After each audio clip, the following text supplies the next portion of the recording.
বৈশাখ উদযাপন করছেন, আজকের আনন্দটা কেমন? খুবই ভালো। আজকে আমরা সবাই একসাথে একত্রিত হয়েছি। আজকে বাবা গণেশের পুজো, তো আমরা সবাই একসাথে একত্রিত হয়ে সবাই দিনটা উদযাপন করছি। আজকের উদযাপনটা কি শুধু পূজা কেন্দ্রিক? জি, পূজা কেন্দ্রিক। এটা সনাতনী পূজা, তো পূজা কেন্দ্রিক। সবকিছু মিলিয়ে আজকের আয়োজন অনেক ভালো, সবাই একসাথে, সব বন্ধু বান্ধব, ফ্যামিলি সব। খাওয়া দাওয়ার সিস্টেম, খাওয়া দাওয়া, প্রসাদ বিতরণ হবে। বাবা গণেশের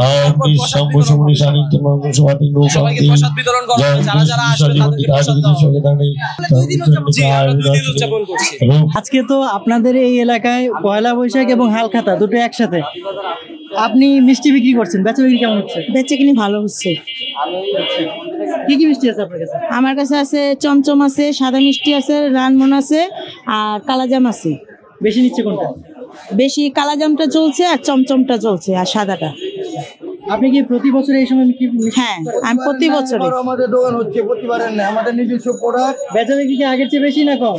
আগের থেকে বেশি আছে। আগের চেয়ে বেশি আছে। হ্যাঁ। আচ্ছা, এই যে হালখাতার যে একটা ঐতিহ্য, এটা কতদিন? এটা আজকে কাল থেকে যে কয়দিন আছে। এখানকার ক্রেতারা কি আপনার এই এলাকার দোকানদাররাই? হ্যাঁ এই দোকানদাররাই কেনে? হ্যাঁ, আমাদের দোকানদার এখানে, আমাদের বাসা এখানে, সব এখানে আমাদের।